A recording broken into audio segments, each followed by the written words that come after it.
রোগ হয়ে গেছে, যন্ত্রণা শুরু হয়ে গেছে,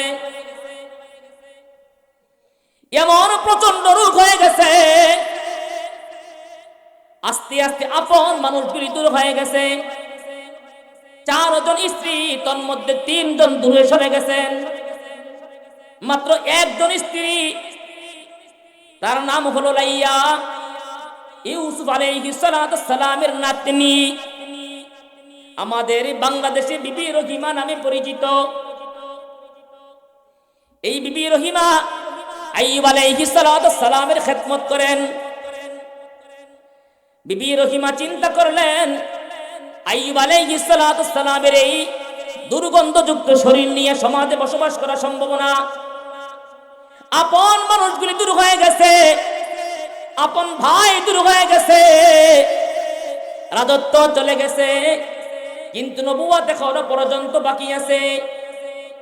তাফসীরের কিতাব উল্লেখ করা হয়েছে, আইয়ুব আলাইহিস সালামের কেবলমাত্র জিহ্বা আর অন্তর ব্যতীত পুরোটা শরীরের ভিতরে ঘা হয়ে গিয়েছিল।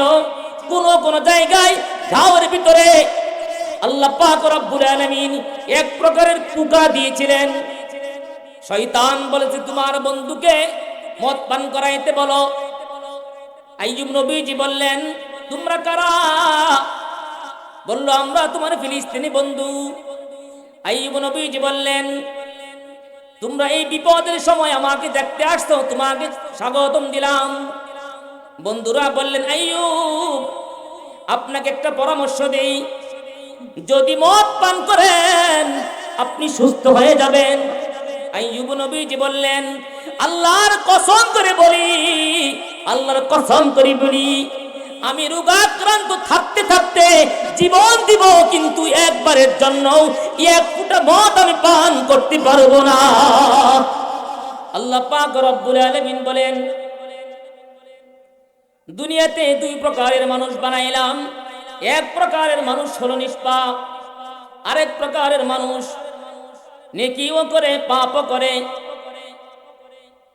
কিন্তু যাদেরকে আল্লাহ তাআলা নিষ্পাপ বানাইলেন, যাদের জীবনে একটা গুনাহ নাই, আল্লাহ পাক রব্বুল আলামিন বলেন, আমি আল্লাহর কুদরতি নিজাম হলো, দুনিয়া যেহেতু শুধুই কেবল সুখ শান্তির জায়গা না, এই জন্য আমি আল্লাহ এই জমিনে নবীদেরকে পাঠানোর পরে যাদের জীবনে কোনো গুনাহ নাই, যাদের জীবনে কোনো ভুল ভ্রান্তি নাই, আল্লাহ তাআলা বলেন, ওই নবীদেরকেও আমি আল্লাহ এই দুনিয়াতে যতদিন ছিল ততদিন কেবলমাত্র সুখ শান্তি দেই নাই, বরং আল্লাহ পাক রব্বুল আলামিন বলেন, আমি আল্লাহ দুনিয়ার ভিতরে সবচেয়ে ভয়ঙ্কর যে পরীক্ষা নিয়েছি, সেই পরীক্ষা দিয়েছেন একমাত্র আম্বিয়ায়ে কেরাম।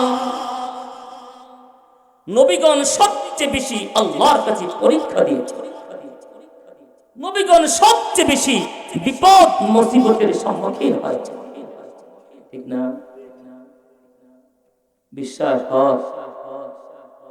যাদের জীবনে কোনো গুনাহ নাই, কিন্তু আল্লাহ তাআলা তাদেরকে কঠিন পরীক্ষা নিয়েছেন।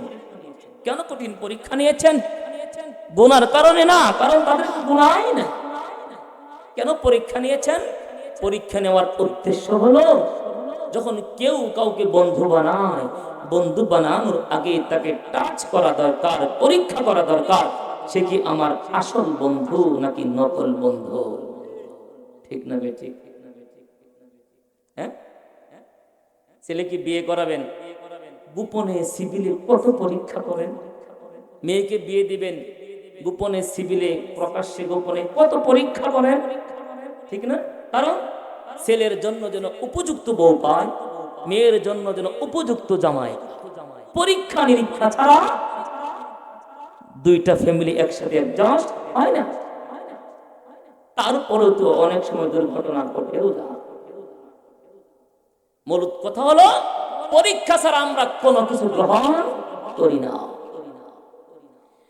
আল্লাহ পাক রব্বুল আলামিন বলেন, ঠিক তেমনি ভাবে আমার সিদ্ধান্ত হলো, আমি যাদেরকে নবুয়ত দিয়েছি, যাদেরকে রিসালাত দিয়েছি, এরা আমার আল্লাহর সবচেয়ে পিয়ারা মাহবুব বান্দা। আল্লাহ পাক রব্বুল আলামিন বলেন, আমি তাদেরকে নবুয়ত দিলাম, তাদেরকে আসমানি কিতাব দিলাম, আমার বন্ধু বানাইলাম। কেবলমাত্র এমনি বানাইব না, আল্লাহ পাক রব্বুল আলামিন বলেন তাদের জীবনের আঁকে বাঁকে পড়তে পড়তে কঠিন কঠিন পরীক্ষা নিয়ে নিলাম। কঠিন পরীক্ষা দিয়ে আম্বিয়ায়ে কেরাম আল্লাহর কাছে পাশ করেছে। তন্মধ্যে একজন নবী ছিলেন হযরতে আইয়ুব আলাইহিস সালাতু ওয়াস সালাম। নাম কি বললাম? নাম আইয়ুব। আইয়ুব নবীর ঘটনা আপনারা সবাই কম বেশি জানেন, তবে এলাকার মানুষ, সাধারণ পাবলিক আইয়ুব নবী সম্পর্কে এমন কিছু কিছু মেসেজ তাদের কাছে আছে যেগুলো একজন নবীর শানের সাথে যায় না। আল্লাহ পাক রব্বুল আলামিন আইয়ুব নবীকে ধন দৌলত দিয়েছিলেন, রাজত্ব বাদশাহী দিয়েছিলেন, সন্তানাদিও দিয়েছিলেন। আইয়ুব নবীর বয়স 70। কত বছর বয়স? আপনাদের কষ্ট হচ্ছে না? আমি কিন্তু বুঝি, আপনাদের চেহারা দেখলে আমি বুঝি। এলোমেলো করেন কেন? এই প্যান্ডেলের বরাবর বাহিরে যারা দাঁড়িয়েছেন মেহেরবানি করে চলে যান, চলে যান, আর না হয় ভিতরে বসে যান। আমার ভদ্র শ্রোতা একজনই যথেষ্ট, একজন ওয়ান পিস নিয়েও আমি বয়ান করতে পারি। আলহামদুলিল্লাহ, আলহামদুলিল্লাহ। আপনাদের খারাপ তো লাগবেই, কারণ আপনারা বয়ান শুনতেছেন আসরের পর থেকে, ঠিক না? খারাপ তো লাগবেই। আমাকে দিছেন 11:30টার পরে, এত দূর থেকে আসছে, আমারও তো কিছু জিম্মাদারি আছে কিছু বলার। শুনেন, মাঝখানে একটা কথা বলি, পরামর্শ আপনাদেরকে দেই। আপনাদের প্রিয় প্রতিষ্ঠানের একটা মাহফিল করেন বছরে একবার, ঠিক না? টাকা দেন, পয়সা দেন, শ্রম দেন, অর্থ দেন, সব দেন। দিন শেষে যদি আপনারা কিছু শুনতেই না করেন, সামনে থেকে যদি আপনারা প্রোগ্রাম করেন, আমার পক্ষ থেকে মাশওয়ারা 10:30 থেকেই প্রধান বক্তাকে আলোচনা দিয়ে দিবেন। 10:30টার পরে 1 সেকেন্ড বিলম্ব করবেন না। 1.5 ঘন্টা টানা আলোচনা করবে। 12টায় আখিরি মোনাজাত হবে। বাস ঘুমাইবেন, ফজরের নামাজ পড়বেন, পরের দিন কাজও হবে, ব্যবসা হবে, সবই হবে। টাইম ভাগ করে দিবেন, বাস। আরে বড় আফসোস লাগে, আফসোস লাগে।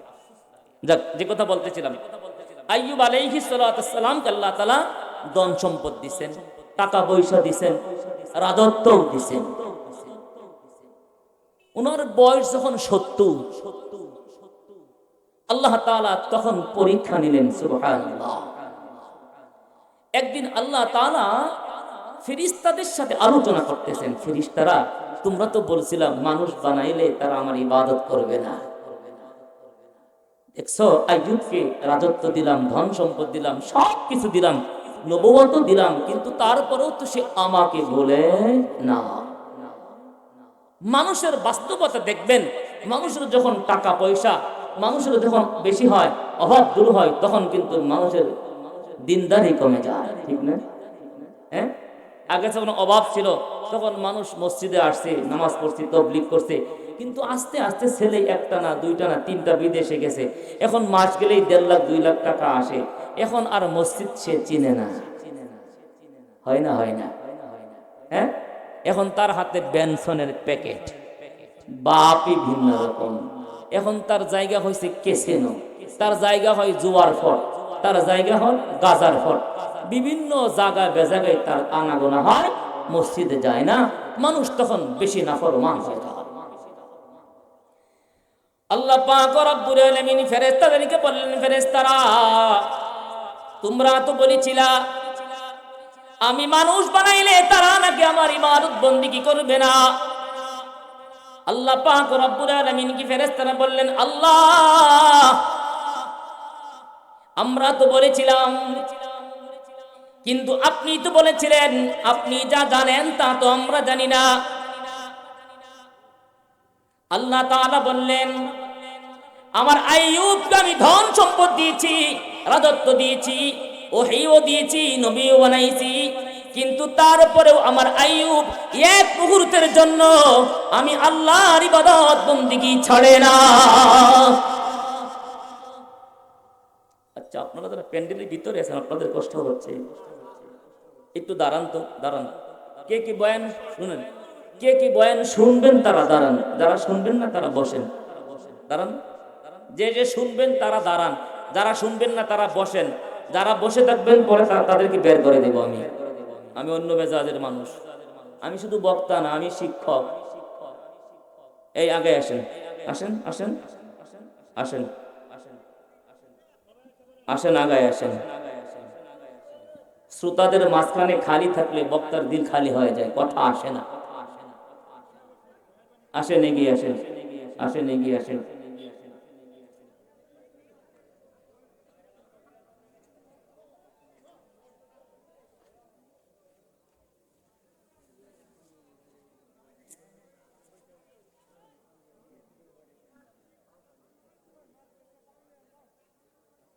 যারা যাওয়ার প্রয়োজন, ঘুমে ধরছে, বিভিন্ন প্রয়োজন, যেতে পারেন আলহামদুলিল্লাহ, আমরা নারাজ না।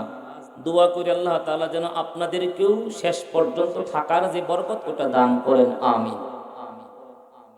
যাদের প্রয়োজন চলে যেতে পারেন, কারণ স্বাস্থ্যের দিকে লক্ষ্য রাখতে হয়, বিভিন্ন হাজত তো থাকতেই পারে, কিন্তু যারা থাকবেন মেহেরবানি করে বসে। আইয়ুব আলাইহিস সালামের ব্যাপারে আল্লাহ তাআলা কার সাথে পরামর্শ করতেন, কার সাথে আলোচনা করতেছিল? ফেরেশতার সাথে। মানুষের জন্য সবচেয়ে ভয়ঙ্কর দুশমন হলো শয়তান। একটা শয়তানের নাম হলো মাবসুত। কি নাম বললাম? মাবসুত, স্পেশাল একটা শয়তান। এই মাবসুত নামক শয়তান আল্লাহ পাকের কাছে ফেরেশতাদের যে কথোপকথন হচ্ছে সেটা শুনে ফেলছে। কারণ আল্লাহ তাআলা তো শয়তানদেরকে এই পরিমাণ পাওয়ার দিয়েছেন। মুসলিমের হাদিস, শয়তান মানুষের রগের ভিতরে ভিতরে চলতে পারে। সুবহানাল্লাহ, এই পরিমাণ পাওয়ার দিয়েছেন কে? কে? আল্লাহ। এবার সেই শয়তান আল্লাহ পাক রব্বুল আলামিনকে বলেন, ওগো মালিক, আপনি আইয়ুবকে অনেক ধন সম্পদ দিয়েছেন, রাজত্ব দিয়েছেন, নবীও বানিয়েছেন। এই জন্য আইয়ুব আপনার ইবাদত বন্দেগী করে। যদি আইয়ুবের ধন সম্পদ আপনি ছিনিয়ে নিয়ে যান, আমার বিশ্বাস আপনার আইয়ুব আপনার জন্য এক মুহূর্ত ইবাদত বন্দেগী করবে না। বলেন না নাউযুবিল্লাহ। আল্লাহ তাআলা বলেন, কখনো নয়। আইয়ুব ইবাদত করে সম্পদের মহব্বতে না, কার মহব্বতে? বলেন কার মহব্বতে? আল্লাহর মহব্বতে। শয়তান আল্লাহ তাআলাকে বলে, আল্লাহ মানতে পারলাম না। আল্লাহ বলে, যদি মানতে না পারস তাহলে তুই পরীক্ষা করে দেখতে পারিস। শয়তান বলে, আল্লাহ আমাকে পাওয়ার দেন। আল্লাহ বলেন, যা তোকে পাওয়ার দিয়ে দিলাম। পাওয়ার দিয়েছেন কে? এই মনে রাখবেন একটি কথা, শয়তান যে শয়তানি করে, কার দেওয়া পাওয়ারে? আওয়াজ দেন, কার দেওয়া পাওয়ারে? ফেরাউনে স্বৈরাচারিতা করেছিল, স্বৈরাচার হয়েছিল, কার দেওয়া পাওয়ারে? বিগত আমলে স্বৈরাচার ছিল, কার দেওয়া পাওয়ারে? আল্লাহ তাআলা যখন পাওয়ার শেষ করে তখন কেউ ধরে রাখতে পারে? কখনো না। আল্লাহ তাআলার কাছে মাবসুত শয়তান দরখাস্ত করলো, ওগো মালিক, আমাকে পাওয়ার দেন, আপনার আইয়ুবকে আমি পরীক্ষা করব। আল্লাহ পাক রব্বুল আলামিন বললেন, যা, আমি তোকে পাওয়ার দিয়ে দিলাম। আইয়ুব আলাইহিস সালামের হাজার হাজার উট ছিল, মরুভূমিতে রাখাল উট রাখালি করতেছে। হঠাৎ করে রাখাল কান্না করতে করতে আইয়ুব নবীর দরবারে এসে হাজির হয়ে গেছেন। ইয়া নবী আল্লাহ, আল্লাহর নবী ভয়ঙ্কর সুসংবাদ। আইয়ুব নবীজি বলেন, কি হয়েছে? রাখাল বলেন, আল্লাহর নবী, হঠাৎ করে একটা গরম বাতাস আসছে, এই বাতাসটা উটের গায়ে লাগছে, লাগার সঙ্গে সঙ্গে 2 দিনের ভিতরে হাজার হাজার উট সবগুলি মারা গিয়েছে। কেমন মনে করে? হাজার হাজার উট, একটা বাতাস লাগছে আর 2 দিনে সব মারা গেছে। কি মানা সম্ভব? সম্ভব? আপনারা মানতে পারবেন? পকেট থেকে 100 টাকা হারাই গেলেই তো শেষ, ঠিক না? 1000 টাকার নোটটা হারাই গেলে ফকিরপাড়া বাজারে গিয়ে স্টক করবে, নাইলতে বাড়ি নিতে নিতে মারা যাবে। বাস্তব না বাস্তব? কথা বলে। আইয়ুব নবীজির কাছে সংবাদ আসলো, নবী, আপনার হাজার হাজার উট ছিল, মাত্র একটি বাতাসের কারণে 2 দিনের ভিতরে সব উট মারা গেছে। আইয়ুব নবীজি বলেন, ইন্না লিল্লাহি ওয়া ইন্না ইলাইহি রাজিউন। আইয়ুব নবীজি পেরেশান হলেন না, আফসোস করলেন না, আল্লাহ পাকের শুকর আদায় করলেন। ওগো আল্লাহ, এই সম্পদের মালিক তো আপনি, আমি তো সেই সম্পদের মালিক না। আপনি কিছুদিনের জন্য আমার কাছে আমানত দিয়েছিলেন, আপনার মন চাইছে, আপনি নিয়ে গেছেন, আমার কোনো টেনশন নাই, আমি শুকরিয়া আদায় করলাম। আপনি নিয়ে খুশি, আমি আইয়ুব দিতে পাইরা খুশি হয়ে গেলাম। শয়তান খুশি না বেজার? শয়তান তো মনে করছিল উট মারলে সব কি শেষ, আইয়ুব মনে হয় পেরেশান হয়ে যাবে। কিছুক্ষণ পর আরেক রাখাল এসে হাজির, আইয়ুব নবী, আপনার যে হাজার হাজার ভেড়া বকরি দুম্বা ছিল, হঠাৎ করে একটা অদৃশ্য আগুন আসছে, আগুন আসার পরে সমস্ত ভেড়া দুম্বা উটগুলি ছাগলগুলি সব জ্বলে ছাই হয়ে গেছে। এগুলি করতেছে কে? কি করতেছে? করতেছে কে? কারে দেখো রইতেছে? শয়তান পাওয়ার আনছে কার কাছ থেকে? আইয়ুব নবীজির কাছে সংবাদ আসছে, আইয়ুব নবীজি, মাঠ ভর্তি আপনার যে ভেড়া ছিল, দুম্বা ছিল, বকরি ছিল, বিশাল একটা আগুন আসছে। আগুন আসার পর সবগুলি জ্বলে ছাই হয়ে গেছে। নবীজি বলেন, আল্লাহ, আপনি নিয়ে খুশি, আমি আইয়ুব আপনাকে সময় মতো দিতে পাইরা খুশি হয়ে গেলাম। আফসোস করি না, কারণ সম্পদের মালিক আপনি, দিয়েছেন আপনি, আমি সম্পদের মালিক না। আপনি দিয়েছিলেন পরীক্ষা করার জন্য, আমানত হিসাবে দিয়েছিলেন। আপনার মন চাইছে আমার জন্য, আপনি নিয়েছেন, আমার টেনশন করার দরকার নাই, কারণ মালিক আপনি, আপনি নিয়ে যাবেন, আমার সেখানে আফসোস করার কোনো সুযোগ থাকবে না। শয়তান খুশি না বেজা? শয়তান খুশি না বেজা? সম্পদ শেষ। ওনার 14 জন সন্তান ছিল। কয়জন? কয়জন? 14 জন। আগেকার মুরব্বীদের বাচ্চাদের, আমাদের বাচ্চারা যারা আছে, এই বয়সের যারা আছে, ওনাদের 14 জন, 10 জন, 15 জন, 20 জন সন্তান অ্যাভেলেবেল ছিল আগে, ঠিক না? এখন তো আধুনিক জমানা, এখন তো উন্নতির জমানা, এখন 2টা হইলেই যথেষ্ট, ঠিক না? কি আপনাদের দিকে নাই কি না? আল্লাহ হেদায়েত দান করে। বেশি সন্তান হওয়া এটা নবীদের কালচার। আর নবীরা বলছেন, আমার যেই উম্মতের সন্তান যত বেশি হবে, নবী বলছেন আমি তারে নিয়ে আল্লাহর কাছে গর্ব করব। সুবহানাল্লাহ। এজন্যই তো আলেমদের সন্তান বেশি। কি হ্যাঁ, আবার কাস্টলে বসে বসে মুস্কি মুস্কি হাসে, দেখছিস? আমরা মসজিদের ইমাম সাহেবের বেতন 5,000, বছরে বছরে বাচ্চা হয়, ফালে কেমনে? এই জাতীয় মুসলমান আপনাদের শেরপুর নালিতা বাড়িতে নাই? হ্যাঁ হ্যাঁ, সন্তানের মালিক কে? রিজিকের মালিক কে? আল্লাহ। আইয়ুব নবীর 14টা সন্তান, 4 জন স্ত্রী। এক স্ত্রী থেকে যদি 14 সন্তান হয়, তাহলে প্রথম সন্তান আর 14তম সন্তানের ভিতরে পিতা পুত্রের বয়সের ব্যবধান হতে পারে, ঠিক না? কিন্তু যদি একাধিক স্ত্রী থেকে 14 জন সন্তান হয়, তাহলে সবগুলি কাছাকাছি হতে পারে।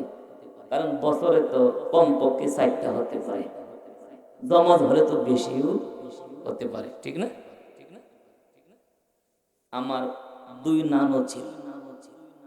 আমার 2 নানুর প্রথম 3 বছর জোড়া জোড়া, 3 বছরে প্রতি বছরে 4টা করে। আলহামদুলিল্লাহ। তো উনার একাধিক স্ত্রী, 4 জন স্ত্রী, 14টা সন্তান, ছোট ছোট। একটা মক্তবে পড়ে, একজন শিক্ষকে পড়া। হঠাৎ করে আইয়ুব আলাইহিস সালামের কাছে সংবাদ আসলো, ওগো নবীজি আইয়ুব, যেই সন্তানগুলি যে মক্তবে পড়তে ছিল, হঠাৎ করে সেই মক্তবের ছাদ ধসে পড়ে গেছে।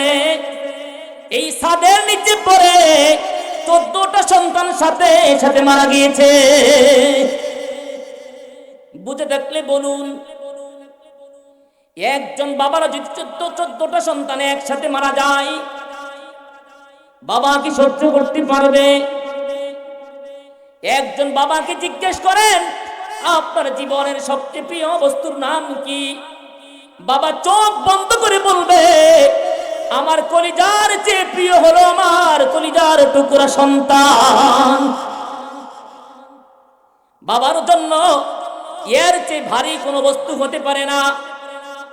বাবার কাছে সন্তানের লাশ দুনিয়ার পাহাড় তার চেয়ে হালকা মনে হয়, কিন্তু বাবা যখন তার কাঁধের ভিতরে সন্তানের লাশ বহন করে, এর চেয়ে ভারী বাবার কাছে আর কোনো বস্তু হতে পারে না।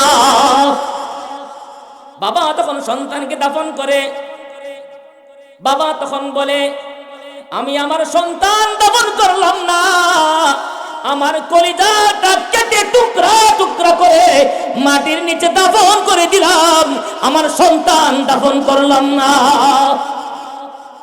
একটা সন্তান যদি মারা যায়, কিন্তু আইয়ুব নবীজি ওনার 14টা সন্তান একসাথে মারা গেছে। আইয়ুব নবীজি বলেন, আলহামদুলিল্লাহ আলহামদুলিল্লাহ, আল্লাহ পাক রব্বুল আলামিন আমাকে সন্তান দিয়েছিলেন, আল্লাহ পাক রব্বুল আলামিন আবারও মঞ্চে এসে নিয়ে গেছেন। আমি সন্তানের মালিক না, আমার আল্লাহ সন্তানের মালিক। আমার আল্লাহর মঞ্চে এসে আল্লাহ পাক নিয়ে গেছেন, আমার টেনশন করার কোনো সুযোগ নাই। সন্তান খুশি না বেজার? শয়তান খুশি না বেজার? শয়তান খুশি না বেজার? লম্বা পরীক্ষা নিচ্ছে। হযরত আইয়ুব আলাইহিস সালামের এই যে ঘটনাগুলি ঘটছে, সন্তান মরছে, সন্তান মারা যাওয়ার একজন মানুষের জীবনের সবচেয়ে বড় বিপদ আর মুসিবত, ঠিক না ঠিক? একচেয়ে বড় এর পরে যে বিপদ আর মুসিবত, সেটা হলো মাল সম্পদ নষ্ট হয়ে যাওয়া, ঠিক না ঠিক? সন্তান মারা গেলে কষ্ট লাগে কোথায়? কোথায় কোথায় বলে যায়? সম্পদ নষ্ট হয়ে কষ্ট লাগে কোথায়? আচ্ছা বলুন তো, সম্পদ নষ্ট হইলে এটাকে শরীরে কষ্ট লাগে? সন্তান মারা গেলে কি শরীরে কষ্ট লাগে? সিমটি মারলে শরীরে কষ্ট লাগে, ঘুষি মারলে শরীরে কষ্ট লাগে, ধাক্কা মারলে শরীরে কষ্ট লাগে, কেউ কূপ দিলে আঘাত করলে শরীরে কষ্ট লাগে, কিন্তু ধন সম্পদ নষ্ট হওয়া, সন্তান মারা যাওয়া, এগুলির মাধ্যমে শরীরে কষ্ট লাগে না, অন্তরে জ্বালা ওঠে? বলেন। আল্লাহ পাক রব্বুল আলামিনের কাছে আইয়ুব আলাইহিস সালাতু ওয়াস সালাম বলেন, ওয়াযকুর আবদানা আইয়ুব, ওয়াযকুর আবদানা আইয়ুব ইয নাদা রাব্বাহু আন্নী মাসসানিয়াশ শাইতানু বিনুসবিন ওয়া আযাব। আল্লাহ পাক রব্বুল আলামিনের কাছে আইয়ুব নবীজি দরখাস্ত করে কিছুক্ষণের ভিতরে পুরো শরীরটা ফুলে গেছে। একজন হেকিমের কাছে নিয়ে যাওয়া হলো। হেকিম সাহেব বললেন, আপনার পুরো শরীরের ভিতরে পুষ জমে গেছে। একটা কথা মনে রাখবেন, জ্বর কিন্তু স্বতন্ত্র কোন রোগ নয়। জ্বর হলো ভিতরগত কোন রোগের বহির প্রকাশ। বুঝতে পারছেন? আপনার শরীরে যদি জ্বর ওঠে, তাহলে বুঝতে হবে অবশ্যই আর একটা অসুস্থতা আপনার শরীরে আছে, তার বহির প্রকাশ হয়েছে জ্বরের মাধ্যমে। আইয়ুব আলাইহিস সালাতু ওয়াস সালামের শরীরে জ্বর, কারণ কি? ওনার শরীর ফুলে গেছে। কেন ফুলছে? ওনার পুরোটা শরীরে ভিতরে পুষ জমে গেছে। হেকিম সাহেব বলছেন, অল্প সময়ের ভিতরে আপনার শরীরটা ফেটে ফেটে যাবে। এখান থেকে যখন পুষ বের হবে, বাস কিছুক্ষণের ভিতরে শরীরটা ফাটা শুরু হয়েছে আর পুষ বের হয়েছে। তাফসীরের কিতাবে আইয়ুব আলাইহিস সালাতু ওয়াস সালামের এই পরীক্ষা, এই মুসিবত, এই বিপদের ব্যাপারে যেই সম্বোধন করেছেন, কোন কোন তাফসীরের কিতাবে উল্লেখ করা হয়েছে আল্লাহ তাআলা ওনাকে কুষ্ঠ রোগ দিয়েছিলেন। তবে মনে রাখবেন একটি কথা, সুস্পষ্ট ভাবে কোন হাদিসে, কোরআনের ভিতরে সুস্পষ্ট ভাবে কুষ্ঠ রোগের কথা উল্লেখ নাই। তাফসীরি riwayat এগুলো। আইয়ুব আলাইহিস সালাতু ওয়াস সালামের শরীরের ভিতরে কুষ্ঠ রোগ হয়ে গেছে, যন্ত্রণা শুরু হয়ে গেছে, এমন প্রচন্ড রোগ হয়ে গেছে, আস্তে আস্তে আপন মানুষগুলি দূর হয়ে গেছে। 4 জন স্ত্রী, তন্মধ্যে 3 জন দূরে সরে গেছেন। মাত্র একজন স্ত্রী, তার নাম হলো লাইয়া, ইউসুফ আলাইহিস সালাতু ওয়াস সালামের নাতনি, আমাদের বাংলাদেশে বিবি রহিমা নামে পরিচিত। এই বিবি রহিমা আইয়ুব আলাইহিস সালাতু ওয়াস সালামের খেদমত করেন। বিবি রহিমা চিন্তা করলেন, আইয়ুব আলাইহিস সালাতু ওয়াস সালামের এই দুর্গন্ধযুক্ত শরীর নিয়ে সমাজে বসবাস করা সম্ভব না।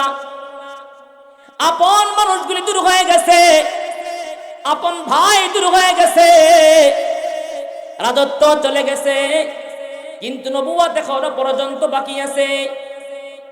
তাফসীরের কিতাব উল্লেখ করা হয়েছে, আইয়ুব আলাইহিস সালাতু ওয়াস সালামের কেবলমাত্র জিহ্বা আর অন্তর ব্যতীত পুরোটা শরীরের ভিতরে ঘা হয়ে গিয়েছিল। কোন জায়গায় ঘাওয়ের ভিতরে আল্লাহ পাক রব্বুল আলামিন এক প্রকারের পোকা দিয়েছিলেন। কেমন মনে করেন? একটা জীবিত মানুষ শরীরে পোকা কিল কিল কিল কিল করতেছে, এই মানুষটাকে কেউ কাছে রাখবে? কাছে রাখবে? কাছে রাখবে না। হযরতে রহিমা আলাইহিস সালাতু ওয়াস সালাম স্বামীকে নিয়ে চলে গেছেন। লম্বা ঘটনা। হযরতে আইয়ুব আলাইহিস সালাতু ওয়াস সালাম সেখানে বসে বসে আল্লাহর জিকির করতেছেন। আল্লাহর জিকির করেন, কেউ তাকে আর দেখে না। আপন ভাইয়েরা গেছে, ভাইয়েরা গিয়ে তাকে দূর থেকে দূর দূর করে চলে আসে।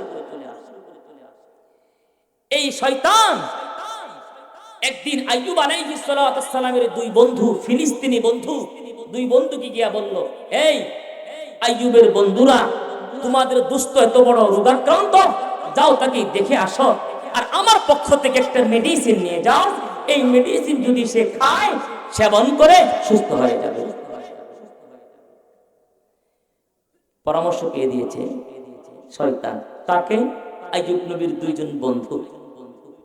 বলে ঠিক আছে, কি অসুখ? বলে মদ নিয়ে যাও। বলেন না নাউযুবিল্লাহ। মদ, এই শব্দটা আপনারা চিনেন? মদ কি গ্রামে গঞ্জের মানুষ পান করে? এখন আর মদের নামে মদ পান করে না, এখন বিভিন্ন নামে বেনামে গ্রামের প্রত্যেকটা পরতের ভেতরে পরতে ঢুকে গেছে মদ। গাঁজা, ইয়াবা, ফেন্সিডিল, বাবা, এরপরে আপনার অনলাইন জুয়া আছে না? আছে না? এই তো গত 2 সপ্তাহ আগে আমাদের ময়মনসিংহ ত্রিশালে অনলাইন জুয়া খেলতে গিয়া এক যুবক তার মাতা পিতা দুইজনকে হত্যা করে একবারে ঘরের ভিতরে চাপা মাটি দিয়ে রাখছে। বলেন না নাউযুবিল্লাহ। আপনাদের অঞ্চলে নাই? নাই আপনাদের অঞ্চলে এগুলি? শয়তান বলেছে তোমার বন্ধুকে মদ পান করাইতে বলো। আইয়ুব নবীজি বললেন তোমরা কারা? বলল আমরা তোমার ফিলিস্তিনি বন্ধু। আইয়ুব নবীজি বললেন তোমরা এই বিপদের সময় আমাকে দেখতে আসছো, তোমাকে স্বাগতম দিলাম। বন্ধুরা বললেন আইয়ুব আপনাকে একটা পরামর্শ দেই, যদি মদ পান করেন আপনি সুস্থ হয়ে যাবেন। আইয়ুব নবীজি বললেন আল্লাহর কসম করে বলি, আল্লাহর কসম করে বলি, আমি রোগাক্রান্ত থাকতে থাকতে জীবন দিব, কিন্তু একবারের জন্য এক ফোঁটা মদ আমি পান করতে পারবো না। এমন কি তোমরা যে এই প্রস্তাব দিয়েছ, এই জন্য তোমাদের সাথে কথাও বলবো না, তোমাদের সাথে কথা বলাও আমার জন্য হারাম করে দিলাম।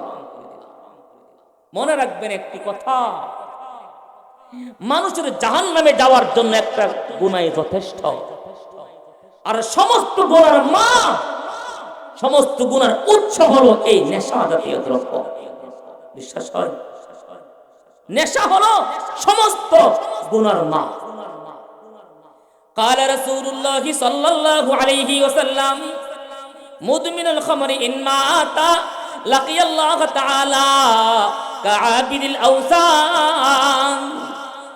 নবীজি সাল্লাল্লাহু আলাইহি সাল্লাম বলেন যারা দুনিয়াতে নেশা পান করে, নেশাগ্রস্ত, নবীজি সাল্লাল্লাহু আলাইহি সাল্লাম বলেন এরা মুমিন হইতে পারে, মুসলমান হইতে পারে, এরা নামাজও পড়তে পারে, হজও করতে পারে, যাকাতও দিতে পারে, কিন্তু মদ পান করত, নেশা পান করত। নবীজি সাল্লাল্লাহু আলাইহি সাল্লাম বলেন এরা কাল কিয়ামতের ময়দানে মুসলমান হইয়া আল্লাহর দরবারে উঠবে না, এরা কিয়ামতের ময়দানে মূর্তি পূজারীদের সাথে জাহান্নামে চলে যাবে। নাউযুবিল্লাহ। বাড়িতে গিয়ে বললেন মদ জঘন্যতম অপরাধ। মুরব্বীদের তুলনায় এখন বর্তমানে ইয়াং জেনারেশন, যুব সমাজ এত নেশাগ্রস্ত হয়েছে। এই নেশার কারণে আমাদের যুব সমাজ ধ্বংসের দ্বার প্রান্তে পৌঁছে গেছে। নাসাই শরীফের একটা হাদিস আপনাদেরকে শোনা। عن أبي بكر بن عبد الرحمن بن الحارث عن أبيه قال سمعت عثمان رضي الله تعالى عنه يقول لا تشربوا الخمر فإنها أم الخبائث। দুনিয়ার মানুষ খবরদার, খবরদার, নেশা পান করবা না, নেশা পান করবা না, যে নামে হতে পারে, নেশা পান করবা না, নেশা পান করবা না। কারণ নেশা হলো সমস্ত পাপের মূল, নেশা হলো সমস্ত পাপের মূল। ইন্নাহু কানা রাজুলুম মিম্মান খালাকা ওয়ালাকুম তাআব্বাদি। উসমান রাদিয়াল্লাহু তাআলা আনহু বলেন অতীত জমানায় একজন বড় জবরদস্ত আল্লাহর ওলি ছিলেন, আবেদ ছিলেন, যিনি 24 ঘন্টায় শুধু আল্লাহ পাকের ইবাদত বন্দেগী করতেন, শুধু 24 ঘন্টায় আল্লাহ তাআলার জিকির তাসবিহ তাহলিলাত পাঠ করতেন। ওই মানুষটা জীবনে এক মুহূর্তের জন্য কোনো অন্যায় করতেন না, গুনাহ করতেন না। এমন একজন আল্লাহর ওলি মানুষ ফাআলিকাতহুম রাআতুন গাবিয়া, কিন্তু তিনি যেই সমাজে বসবাস করতেন ওই সমাজের ভিতরে সবচেয়ে সমাদৃত একজন মানুষ, ওই জমানার ভিতরে ওই এলাকার ভিতরে সবচেয়ে বড় বুজুর্গ, সবচেয়ে বড় পীর, সবচেয়ে বড় ওলি এই নামে সবাই তাকে চিনে। কিন্তু যে এলাকাতে বসবাস ওই এলাকার ভিতরে আরেকটা নর্তকী ছিল, আরেকটা বেশ্যা মহিলা ছিল। বেশ্যা মহিলাদের একটা টার্গেট, কেমনে চরিত্রবান মানুষগুলিকে চরিত্রহীন বানানো যায়। এই জাতীয় মানুষ সমাজে আছে না? বলেন আছে না? আল্লাহর ওলি 24 ঘন্টায় শুধু জিকির করে আল্লাহ, আর ওই এলাকাতে আরেকটা নষ্টা মহিলা যুবকদের চরিত্র নষ্ট করে। এটা কিন্তু মনে করেন না যে গাল গপ্প বলছে, নাসাই শরীফের হাদিস আপনাদেরকে বলতেছে। ইন্নাহু কানা রাজুলুম মিম্মান খালা ক্বাবলাকুম তাআব্বাদ, অতি জামানায় একজন আল্লাহর ওলি ছিলেন, বুজুর্গ ছিলেন, জামানার শ্রেষ্ঠ আবেদ, জামানার শ্রেষ্ঠ আবেদ, কিন্তু আলেম ছিলেন না। আলেম এক জিনিস, আবেদ আরেক জিনিস। ইবাদত করতে করতে আবেদ হওয়া যায়, কিন্তু বন্ধু মনে রাখবেন, শুধু ইবাদত করতে করতে কোনোদিন আলেম হওয়া যায় না। 1000 আবেদকে শয়তান মুহূর্তে ধ্বংস করতে পারে, কিন্তু একজন হক্কানি অভিজ্ঞ আলেমকে শয়তান মুহূর্তে কেন 1000 বছর চেষ্টা করলেও ধ্বংস করতে পারবে না। একজন প্রখ্যাত আবেদ বুজুর্গ পীর সাহেব ইবাদত বন্দেগী করেন, কিন্তু সেই এলাকার ভিতরে নষ্টা মহিলা সমস্ত মানুষের চরিত্র নষ্ট করতেছে। কিন্তু যেই চরিত্রহীন মানুষগুলি এই ওলির দরবারে যায়, ওলির দরবারে যাওয়ার পরে তার সহবতে যায়, সহবতে যাওয়ার পরে মানুষগুলি ভালো হয়ে যায়। চোর তার কাছে গেলে ভালো হয়ে যায়, ডাকাত তার কাছে গেলে ভালো হয়ে যায়, চরিত্রহীন মানুষগুলি তার দরবারে গেলে ভালো হয়ে যায়। এই চরিত্রহীনা মহিলার তখন টেনশন, যদি আমি আল্লাহর ওলিকে ধ্বংস করতে না পারি আমার মিশন সাকসেস হবে না। কারণ আল্লাহর ওলির দরবারে বেনামাজি যেমন একবারে নামাজি হইতেছে, খারাপ মানুষগুলি ভালো হইতেছে, এই ওলিকে যদি ধ্বংস করতে না পারি আমি আমার মিশন সাকসেস করতে পারবো না। এই জন্য সে ষড়যন্ত্র করছে। কি ষড়যন্ত্র?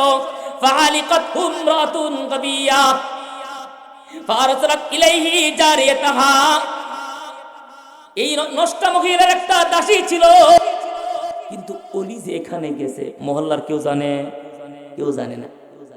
ওলি তো এই রুমের ভিতরে ঢুকে আশ্চর্য, ইন্না, কিন্তু যতই ইন্না লিল্লাহ হোক জোরে চিল্লানি দেওয়ার কোনো উপায় আছে? চিল্লানি দিলে অলিগিরিও যাবে, বুজুর্গিও যাবে, মসনদও যাবে। মানুষ বলবে এতদিন মনে করতাম অলি, কিন্তু তলে তলে যে এত বড় নষ্ট, এরে জিন্দা কবর দিয়ে। বলবে কি বলবে না? ষড়যন্ত্র কিনা সেটা তারা বিবেচনাই করবে না, ঠিক না?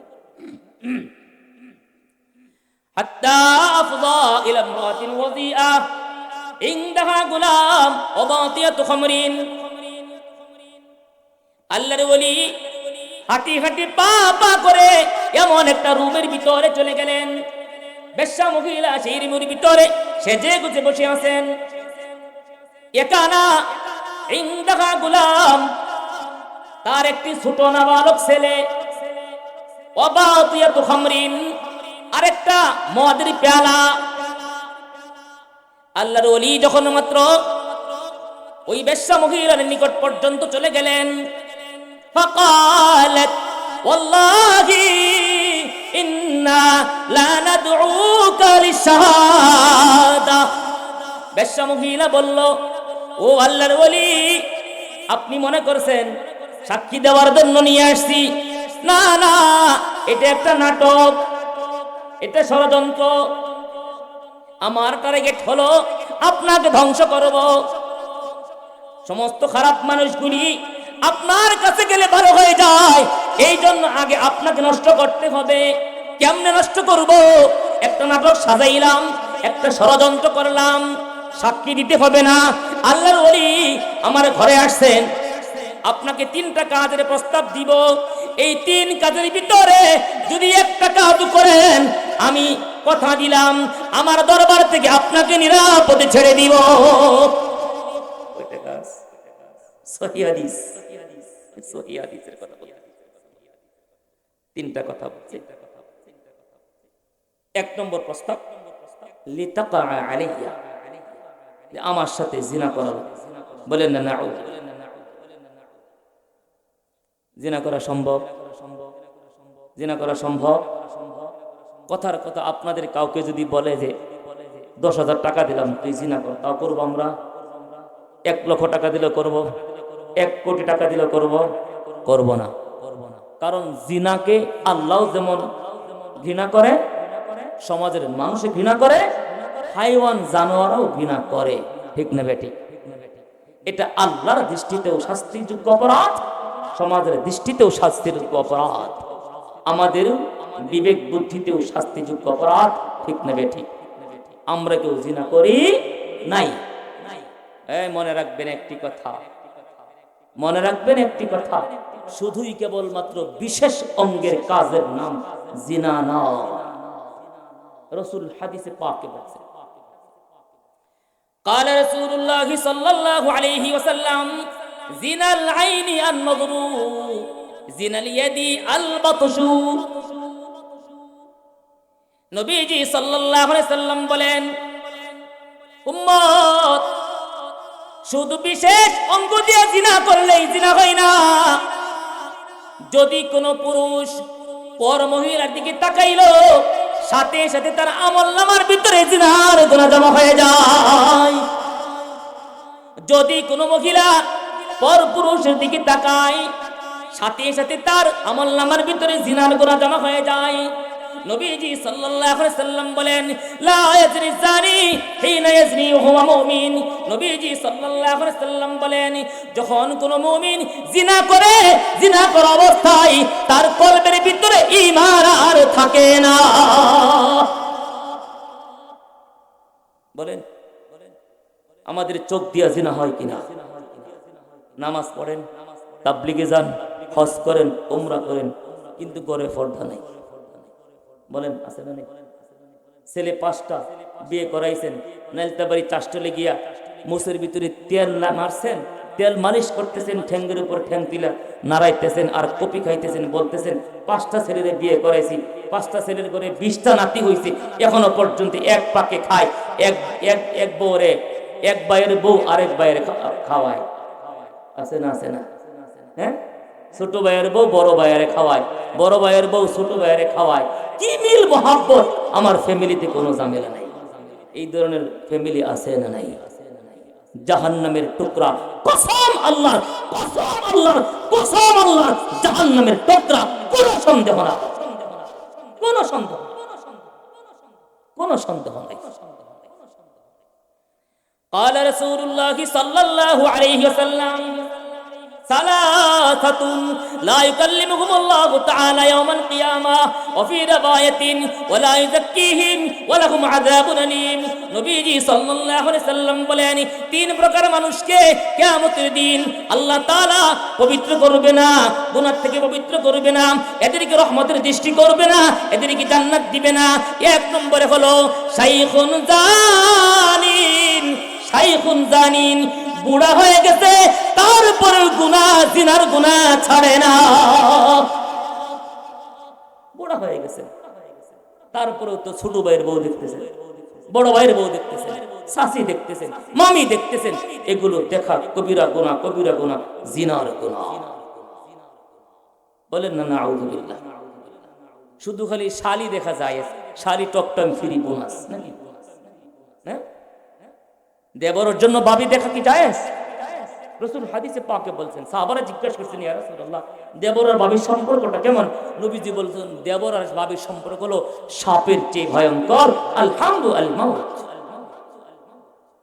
সাপে কামড় দিলে মানুষ বেঁচে যাওয়ার সম্ভাবনা আছে, কিন্তু যার দিকে একবার দেবরে দৃষ্টি দেয় সেই ভাবির আর ঈমান থাকে না, সেই দেবরেরও আর ঈমান থাকে না। বড় ভাই গেছে বিদেশ, যাওয়ার সময় ছোট ভাইয়ের কাছে সপ্পে দেয়, বাইরে গেলাম বিউটিফুলটা তোর কাছে দিয়ে গেলাম, ময়নারে তুই বগল তুলে রাখিস আটকাইয়া। এই জাতীয় ভাই আছে, বলেন এগুলো হালাল না হারাম? এই জন্য নবীজি সাল্লাল্লাহু আলাইহি সাল্লাম বলেন, শুধু বিশেষ অঙ্গের নাম জিনা করলে জিনা না। আল্লাহর ওলিকে সেই নষ্ট মহিলা তিনটা প্রস্তাব দিল, লিতাকা আলাইয়া আও তাশরাবা মিন হাদিহিল খামরাতি কাসা আও তাকতুল হাদাল গুলাম আও তাকতুল হাদাল গুলাম। ও আল্লাহর ওলি, যদি বাঁচতে চান, ইজ্জত বাঁচাইতে চান, হয়তো আমার সাথে জিনা করতে হবে।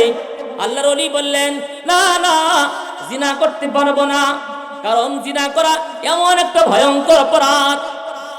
দুনিয়াতে টাকা পয়সা চলে গেলে পুনর্বার কামাই করা যায়, পথ চলে গেলে আবার কয়েক বছর পরে হলেও পথ আসার সম্ভাবনা আছে। সন্তান চলে গেলে আল্লাহ তাআলা চাইলে উত্তম সন্তান দান করতে পারেন, কিন্তু মনে রাখবেন, একটি কথা মনে রাখবেন, চরিত্র এমন একটা সম্পদ, এই চরিত্র যদি কারো জীবন থেকে একবার বিদায় নেয়, পরবর্তীতে যদি আপনি বাইতুল্লাহ শরীফ তওয়াফ করেন, জমজমের পানি দিয়ে গোসল করেন, আল্লাহর কাছে মাফ চাইতে পারেন, মাফ চাইলে হয়তো আল্লাহ তাআলা তওবা কবুল করবেন, মাফ করে দিবেন। কিন্তু মনে রাখবেন একটি কথা, কিয়ামত পর্যন্ত আপনার চরিত্র আর কোনোদিন ফিরে আসবে না। ঠিক না বেটি? চরিত্র ফিরে আসবে, হয়তো আপনাকে মাফ করে দিবে। আল্লাহর ওলি বললেন, জিনা করব, এত নিকৃষ্ট কাজ, প্রশ্ন আছে।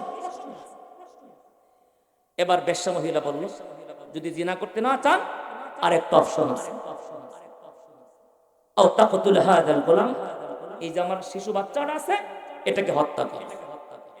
আল্লাহর ওলি বললেন, এটাও সম্ভব নয়, কারণ যেই ব্যক্তি ইচ্ছা করে একজন মুমিনকে হত্যা করে, সেই জন্য সারা দুনিয়ার সমস্ত মানব সভ্যতাকে ধ্বংস করে দেবে, নির্ঘাত সে জাহান্নামী, চিরস্থায়ী।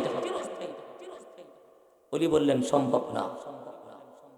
বেশ্যা মহিলা বলল, তাহলে শেষ অপশন, আও তাশরাবা মিন হাদিহিল খামরাতি কাসা, এই যে এক পেয়ালা মদ আছে, এক পেয়ালা মদ পান করলেই আপনাকে ছুটি দিয়ে দিব। ওলি চিন্তা করলেন, যে ফাটকা সিঙ্গিত পড়ছি, জোরে চিল্লান দিলেও ইজ্জত যায়, এলাকার মানুষ জানলে সব যায়, জিনাও করা সম্ভব না, কাউকে হত্যাও করা সম্ভব না, এগুলিও কবিরা গুনাহ, মদ পান করা এটাও কবিরা গুনাহ। কিন্তু তুলনামূলক গুনার দৃষ্টিতে হালকা নয়, সাজার দিক দিয়ে হালকা নয়, তবে তুলনামূলক এই মুহূর্তে ইজ্জত বাঁচানোর জন্য যদি আমি মদটা পান করি, আমি পরে আল্লাহর কাছে মাফ চাইবো, আল্লাহ ইজ্জত বাঁচানোর জন্য, ঈমান বাঁচানোর জন্য, চরিত্র বাঁচানোর জন্য মদ পান করছি, আল্লাহ মাফ করে দেন। মাফ চাইলে আল্লাহ মাফ করে দিবেন। আল্লাহ ওলি এই চিন্তা করছেন। আল্লাহর ওলি যখন এই চিন্তা করেছেন, আল্লাহর ওলি চিন্তা করার সঙ্গে সঙ্গে বললেন, ঠিক আছে যাও, আমি জিনা করতে পারবো না, এই বাচ্চাকে হত্যা করতে পারবো না, এক পেলা মদ আছে, মদ দেও, আমি পান করে নিব। আল্লাহর ওলি এক পেলা মদ পান করলেন। যেই মাত্র মদ পান করছে, পান করার সঙ্গে সঙ্গে আল্লাহর ওলি পাগল হয়ে গিয়েছে, মাতাল হয়ে গেছে। যারা মদ পান করে তাদের ব্রেন নষ্ট হয়ে যায়, শরীরে কাপড় চোপড় থাকে না, কে মা কে স্ত্রী সেটা দেখার কোনো সুযোগ থাকে না, কোনটা ভালো কোনটা মন্দ দেখার কোনো সুযোগ থাকে না, কাকে ধরবে কাকে ছাড়বে কাকে মারবে বিবেচনা করতে পারে না। আল্লাহর ওলি এক পেয়ালা মদ পান করলেন, পান করার পরে আল্লাহর ওলি মাতাল হয়ে গেছে, আবার বলতেছে, ফাসকিনি ফাসকিনি, আমাকে আরো মদ পান করাও, আরো মদ পান করাও। আল্লাহর ওলিকে আরো মদ পান করাইছে, যেই মাত্র আল্লাহর ওলি মদ পান করতে করতে টাল হয়ে গেছে, আল্লাহর ওলি পুরা পাগল হয়ে গেছে। যখন পাগল হয়ে গেছে আল্লাহর ওলি তখন আর নিজেকে চিনতে পারলো না, কোনটা গুনাহ কোনটা ন্যায় এটা বুঝতে পারে নাই। সাথে সাথে আল্লাহর ওলি সেই বেশ্যা মহিলার সাথে জিনাও করেছে। শুধু জিনা করে তা নয়, আল্লাহর ওলি জিনা করার পরে নিজ হাত দিয়া ওই শিশু বাচ্চাটাকে, নিষ্পাপ শিশু বাচ্চাটাকে হত্যা করেছে। এবারে চিন্তা করে দেখুন, যেই আল্লাহর ওলি মদ পান করতে চাইলেন না, যেই আল্লাহর ওলি জিনা করতে চাইলেন না, যেই আল্লাহর ওলি কাউকে হত্যা করতে চাইলেন না, কিন্তু যখনই মাত্র মদ পান করছে, নেশা পান করছে, তখন আল্লাহর ওলি আরো বড় বড় গুনার কাজগুলি করে ফেলছে। এই জন্য নবীজি সাল্লাল্লাহু আলাইহি সাল্লাম বলেন, ও দুনিয়ার মানুষ, খবরদার খবরদার, ঈমান যদি বাঁচাইতে চাও, নেক আমল যদি ঠিক রাখতে চাও, খবরদার খবরদার, নেশা পান করবা না, নেশা পান করবা না, মদ পান করবা না। হয়তো নাম পরিবর্তন হয়ে যাবে কিন্তু নেশা পান করবা না। নবীজি সাল্লাল্লাহু আলাইহি সাল্লাম বলেন, নেশা আর ঈমান কখনো একসাথে থাকতে পারে না। যে মদ পান করবে, নেশা পান করবে, গাঁজা পান করবে, ইয়াবা পান করবে, ফেন্সিডিল পান করবে, ড্রাগ লাগাইবে, বড়ি খাবে, আর তার ঈমান থাকবে না। আমার ফতোয়া না কার ফতোয়া? আল্লাহর ফতোয়া। প্রত্যেকটা মহল্লাতে ওজো পাড়া গাছ, সেখানেও এখন মদের, হিরোইনি, এই গাঁজার ছড়াছড়ি। জানি না আপনাদের এখানকার কি অবস্থা। কয়েকদিন আগে একটা গ্রামে মাহফিলে গেছি, বিশাল একটা সমাবেশ, এর চেয়ে আরো অজো পাড়া গাছ। আমি সেখানে গেছি, আমাকে বলতে শুধু নেশা সম্পর্কে আলোচনা করে। বললাম, ভাই নেশা সম্পর্কে আলোচনা করবো, এটা তো শহরের পরিবেশ না, নেশা এখানে কেমনি আসলো? বলে, হুজুর কি বলবো, আগে মানুষ বিড়ি খাইতো যেমনে, এখন তার চেয়ে বেশি নেশা খায়। মুরব্বীরা আপনারা খোঁজ রাখেন না, আপনাদের সন্তানরা নেশাখোর হয়ে গেছে। হয়তো কারো জুয়ার নেশা, হয়তো কারো ইয়াবার নেশা, হয়তো না হয় কারো পর নারীর নেশা। আছে না নাই? এই জন্য নেশা মুক্ত জীবন গঠন করতে হলে একটা মাত্র ঔষধ, সেটা হলো নেক ওলিদের সহবত। নেক ওলিদের সহবত। নেশাগ্রস্ত কোনো মানুষকে পৃথিবীর কোনো ডাক্তার সুস্থ করতে পারবে না, কারণ এটা তো শারীরিক রোগ নয়, এটা তো আধ্যাত্মিক রোগ, এটা তো রুহানি রোগ। রুহানি রোগ, এটা রুহানি ডাক্তারের প্রয়োজন, আধ্যাত্মিক ডাক্তারের প্রয়োজন। এই এলাকার ভিতরে যে সমস্ত হক্কানি রব্বানি উলামায়ে কেরাম আছেন, তাদের সংস্রবে যাবেন, তাদের সোহবতে যাবেন। ঈমান হেফাজত করার জন্য ঘরের ভিতরে পর্দা করা ফরজ। হেফাজতে ঈমানের জন্য ঘরের ভিতরে পর্দা করা ফরজ। খাতা লেখা রাখেন, সাদা কাগজে নোট করে রাখেন, আপনি আপনার বিবিকে পর্দা করাইতে পারেন নাই এখনো, আজকের পর থেকেও যদি করাইতে না পারেন, মরণের সময় কালিমার নসিব না হতে পারে। বরং আরো স্পষ্ট হাদিস, রাসূল বলছেন, লা ইয়াদখুলুল জান্নাতা দাইয়ুস, দাইয়ুস জান্নাতে যাবে না। সাহাবা জিজ্ঞাসা করছেন, ইয়া রাসূলুল্লাহ, দাইয়ুস কারা? রাসূল বলছেন, যেই পুরুষ পর্দা করে না এটাও দাইয়ুস, যেই মহিলা পর্দা করে না এটাও দাইয়ুস। নাউযু বিল্লাহি মিন শাররি যালিক। আল্লাহ তাআলা আমাদেরকে গুনাহমুক্ত সুন্দর একটা জীবন গঠন করার তৌফিক দান।